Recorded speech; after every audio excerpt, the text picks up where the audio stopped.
for us now to digest what we've just heard and basically try and, get to know where we at as far as the fight against HIV and AIDS is concerned. And joining me on set this very morning to discuss that, to my extreme left, I've got Dr. Lillian Otiso from LVCT Health, Karibu Sana. Santi. And of course, to my immediate left here, I've got Maureen Morenga, right, from the International Community of Women Living with HIV. Yeah. And she's also living positively. Yes, I am. Thank you so much for joining us. We've heard a lot from the feature that we've just watched. So much has been said. I literally felt like they were preempting my questions. But then again, let's get into, and I'll start with you, Dr. The journey that has been in as far as this disease is concerned. There was a time, as the doctor is saying, it was too bad if you had it, you're just going to go down without any form of treatment. Then at some point, they would say that tests had to go. There were no tests in Kenya or in Africa. They had to be done elsewhere. I've seen a clip, not a clip rather, but a newspaper cutting, the frontiers of the killer. That is where we are coming from. I don't know where we are at right now, Dr. in as far as the fight against HIV and AIDS is concerned. Okay. As you've said, we have come a long way. We've come from the point when HIV for sure was a killer disease. It would kill. If you're diagnosed, it was basically a procedure to prepare you for imminent death. Mm-hmm. But then we've come to the point where first now the diagnosis is much faster than the 1 month that there was. It's now an immediate rapid test, and within 20, in half an hour you have your confirmed results. Mm-hmm. And then after that we have treatment, and we have treatment in form of antiretroviral therapy across the country, and it's free, it's accessible. So we've been able to put most of the people who are on air or who are HIV positive in care and on treatment if they are within what we describe as the guideline set, where we say the CD4 count of below 500, then you should be on treatment. And with that, we've made huge strides in achieving that, especially among adults. We still have some work to do around children and others. We've also come to the point where we've identified where there's the highest level of infection, where are the highest rates, who are the drivers of the infection, so that we can find them and put them on treatment, and they may lead a normal life and reduce the chances of transmitting the infection to others. Mm-hmm. And of course, there are questions being raised, especially when it comes to the testing. And I will be quoting the Daily Nation today, which has a piece that is related to testing of HIV and AIDS, and I'll be throwing that to you in just a short while. I want to come to you, Maureen. You've seen the piece they are talking about NN1, Cameron, Pearl Omega. That is just to mention what has been there, scientifically, but there's been a lot, uku chini chini, a concoction of, take this, you'll be fine, take the other, you'll be good to go. As a person who's living with HIV and AIDS, and now you're working with the International Community of Women Living with HIV, where does that leave you as a patient?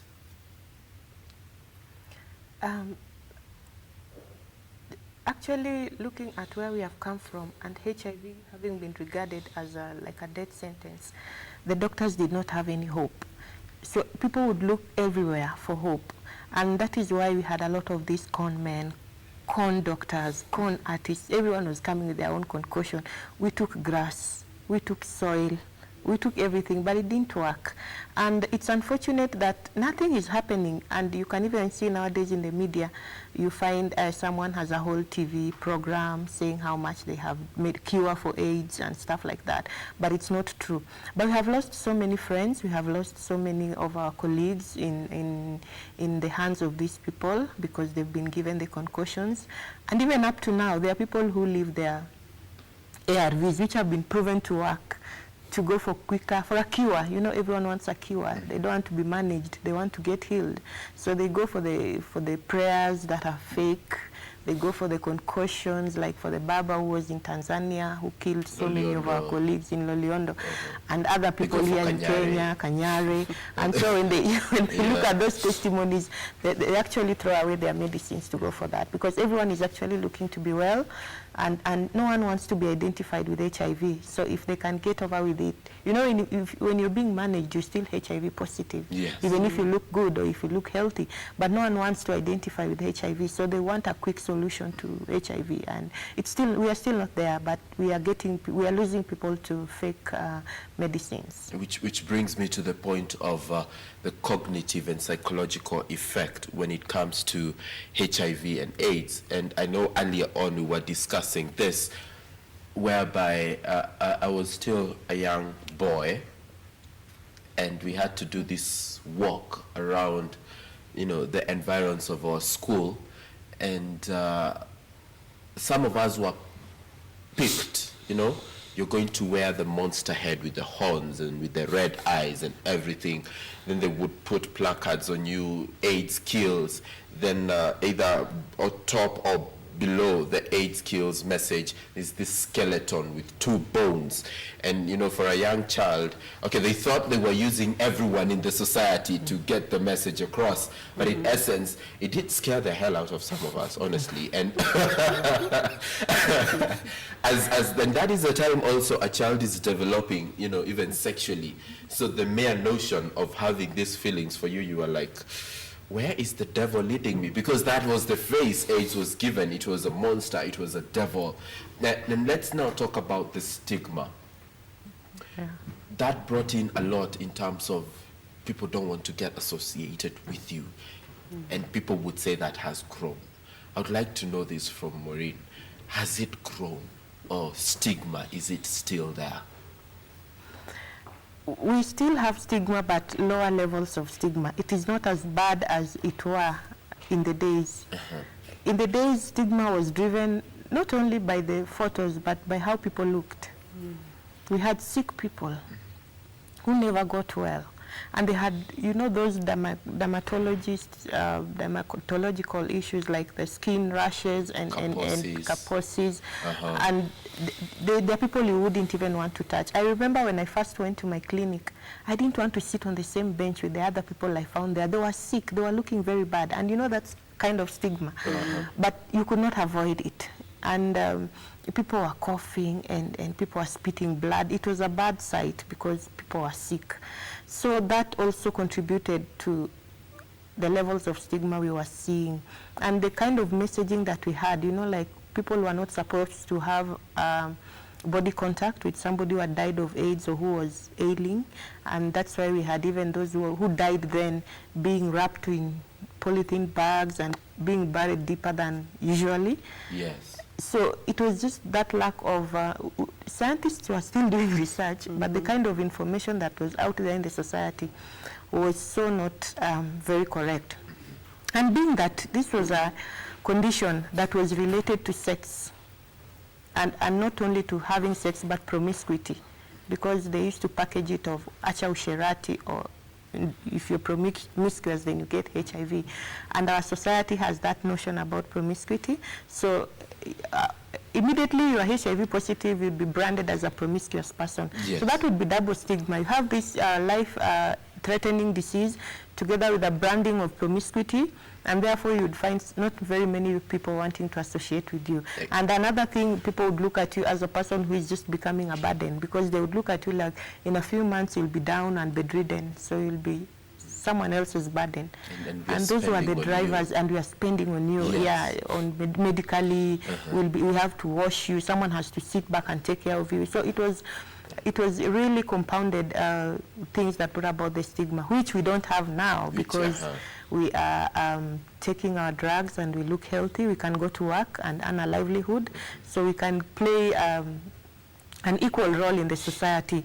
But we still have those stereotypes who think HIV is promiscuous. We still have pastors preaching in their pulpits that promiscuous people are here in church and they have HIV, but we are not looking into, we are not taking into consideration that we have kids who have been born with HIV. They were not promiscuous at any one point. That's true. And other people who have been sexually violated or even got it through other forms which are not necessarily promiscuity. Right. Yeah. And as you're talking about stigma, a lot comes into mind, and we'll be getting to that in a short while. Dr. We were talking about what is running in the Daily Nation. Someone went, got tested, then and they were put on ARVs because it was positive, and they were told you have to start living healthy, and you piga tizi, you know, kula vizuri, utaishi fiti, you know, that whole thing. And then it so happens that he didn't have actually the virus. It was a false alarm. And now he claims that he got paralyzed from it. So I'd like to know, one, do ARVs have a paralysis side effect? And number two, what could be the kind of address that person could look for? Okay. I'll start on the point of the HIV test. In Kenya, we do rapid testing, and mostly in what people call VCT sites, or HIV testing and counseling sites, which could be at the community level and also at the facility. And right now we are really scaling up testing and counseling because it is the entry point to all forms of the treatment or prevention of HIV for those who are at risk. Yes. But when it comes to how we do the quality assurance to make sure that we prevent a false positive or even a false negative result, there's a lot that is done from the national level. We have a national HIV reference laboratory that ensures that all the providers who are doing testing are regularly monitored, and they do external quality assurance to make sure that what they find is what is actually the true result. In addition to that, we have ensured that the test kits we use in the country are at least 99% certain of giving you the correct result. Of course, there's always the 1% chance of a false result, but that's why we have what is called serial testing, where we'll do one test. If it is positive, we'll repeat with another test. Unfortunately, sometimes we do get false results. Yes. And what happens in those cases is, at the point when somebody detects that this could have been a false result, then we repeat the test. I wouldn't say it's out of malice. It's not something that someone would do. We as providers do not like giving a HIV positive result. It's also taxing. You have to do a lot of counseling. This is a life decision for somebody. You're telling them they have a chronic disease. As we've talked about stigma, there are a lot of stigma issues. And so providers are always out to get the best, and we will do repeat tests. But it does happen, and we encourage that someone gets tested and confirms using different modalities, including now going to do a viral test itself, the antigen. Currently, our tests are antibody tests. But when you test that the virus is present, that is an antigen test, and confirm that, and then go through maybe counseling again to get over the trauma that is. So we encourage that. Now, on the point of antiretroviral drugs and their side effects, they do have various side effects. The common ones are diarrhea, nausea, and vomiting, which is common for many drugs. And for ARVs, because they're lifelong and we're giving you a combination of 3 drugs, then you may have those effects. They don't happen in everybody, but they are common and they can occur.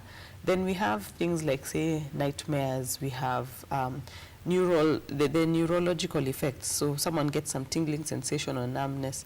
It is very rare, and I actually haven't heard of cases of paralysis. That needs to be investigated for other diseases that could be causing it before it is branded that it is the ARVs that are causing it. So in terms of those side effects, we would expect those things like the skin rash. There are some common effects that people who are taking ARVs experience, and in many cases, they do decline over time. So when someone starts, they initially have a high dose, I would say, of the side effects. But with time, like within a month, the body starts adjusting and getting used to taking these drugs on a daily basis, and they start weaning off. There are others which are long-term and are as a result of taking the drug for a long time. And that caused one of the drugs that used to be taken, called stavudine, to actually be withdrawn. Yes. It caused a lot of body changes, body fat changes that caused people to appear disfigured. It also caused a lot of the neuropathies, so the numbness, the tingling sensation, and it would affect the lower limbs and the upper limbs, so that somebody's hands are not working as well. So that has been withdrawn from the country, and right now we are on regimens that are they work better and have fewer side effects. And the various things that are being raised, especially touching on prevention. of HIV and AIDS. And one such debate that is currently happening is about condom use. And let's talk about the female condom. In the papers today still, sentiments being raised that we need to start seeing a more vibrant, a campaign in as far as use of female condoms is concerned, and we talked about it here at around 6:45 this morning. However, somebody did give us feedback and say, you know what, those things are cumbersome. Those things are unusable. Those things are ineffective, and they were referring to the female condom. What I would like to know from you is the female condom as effective as the male condom? Should we start now having them in, restrooms and all over? Starting with you, probably, Maureen. Yes, the female condoms are as effective as the male condoms. Yes, and they're not as cumbersome as they were. They used to be cumbersome. So but they the sentiments are valid. Yes, the sentiments are valid. And over the years, we've done advocacy saying, why do they give women tougher things than men? So there was that problem of the cumbersomeness in terms of how many hours you have to wait before you use it. And how many hours were they again? 8 hours. 8 hours. Yeah, you'd put it on and wait for 8 hours before it's ready for use. And sometimes, waiting for 8 hours is okay. So it's, yeah, you can say it. Today is that day we shall allow discussion to happen freely because we must get the information out there. Yeah. So waiting for 8 hours. Oh, yeah, and there are people maybe who would want to do it twice in the night. So 8 hours, and when you remove it, you have to put for another 8 hours again. So and that the was, night itself is 8 hours or less. Yeah. So those are the considerations. Those were the considerations, and people thought that is not for us. But now there are better female condoms in the market that are friendlier. They just wear and go. Yeah. Wear and go. Yeah. Dr. You're from even LVCT. Should we start supplying female condoms? Yes, definitely. There are people who, in our programs, we reach different people, and we've had cases of discordant couples and sex workers who actually swear by the female condoms and say that they demand that we give them some. Aye. Yes, they're very happy to use them. Of course, there are people who are very uncomfortable, and this is not, you're not forcing anybody to use